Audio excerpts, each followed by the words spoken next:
turn your content into a source of income? Um, so I make money from like brand deals and collaborations with other brands. In terms of actual platforms paying, they really pay you pennies. I know YouTube is probably the best platform for like generating income, but I haven't gotten to that point where, my content is monetized on YouTube. You have to get to like, a certain amount of watch hours and all that kind of stuff. I'm still kind of starting out on YouTube.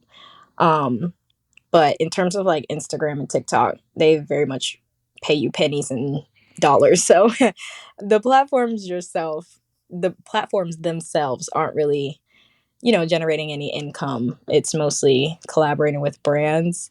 And when I started creating content, and I think since I'm in the beauty space, it's a very lucrative industry. A lot of people who use makeup products and hair products are on social media. So I feel like those brands are like, really big about making sure they're advertising on social media. Um, so when I started like creating content and stuff, I just had, brands reaching out saying, "Hey, can you promote this?" And I'm like, "Oh, sure." Like I didn't think anything of it. And then it's turned into, "Oh, we can pay you this for doing this." And I'm like, "Oh, really? Okay, I'll take it." Um, and then that kind of transitioned into me getting like management and getting a manager who like handles the negotiation and all that like stuff. So yeah, that's basically how it went. Okay. So they just started off just like Yeah, DMing messaging you me, on whatever sending me, you and then were on? I put my email in my bio, and then they started emailing me, and then I was in school at the time, so just the emails were kind of a lot to keep up with, and I didn't really know the industry like that, so I didn't know what price, or like they'll ask me, "Hey, how much for this?" And I'm like, I don't know, just give me whatever money you want to give me." Like I didn't have like a set price or anything like that. Like I didn't know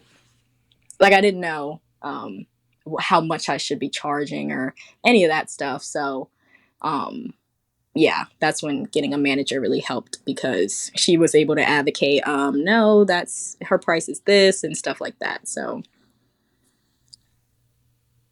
Okay. And when they were first reaching out to you, was it difficult to differentiate like who was official, who wasn't official?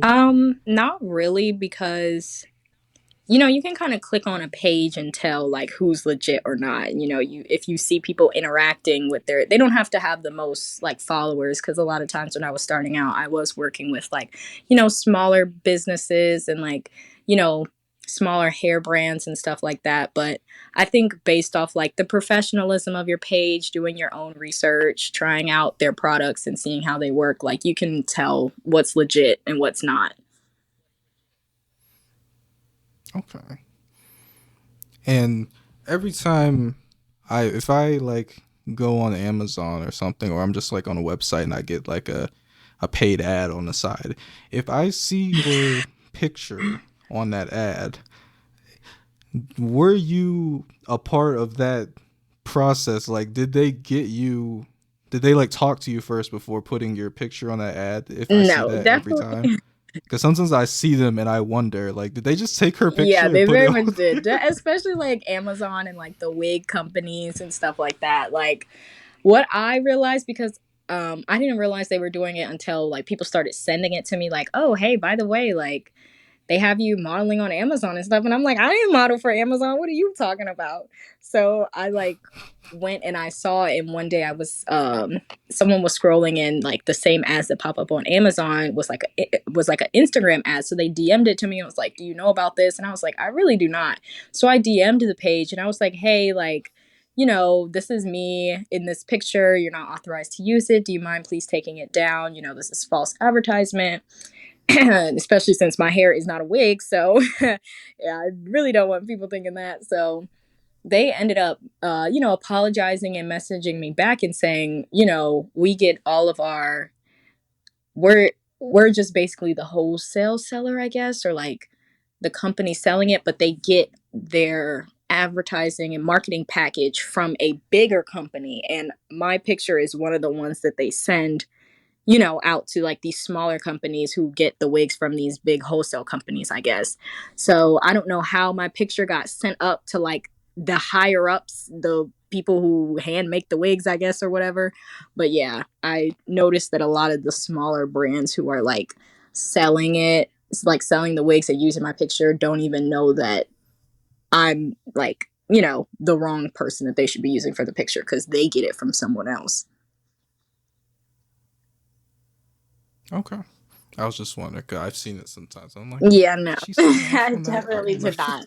I just don't have the energy to like, and everyone's like, oh, you should go and try to. I just don't have the energy to do it. Like, and then I guess it's exposure for me. I guess I could look at it like that. The amount of comments I get on TikTok saying, like, oh, you're the girl from Amazon with the wig and stuff like that. And I'm like, I guess if that's how people want to put my face to my voice, then I'll take it at this point. Like, I just don't have the energy to go fighting somebody over it.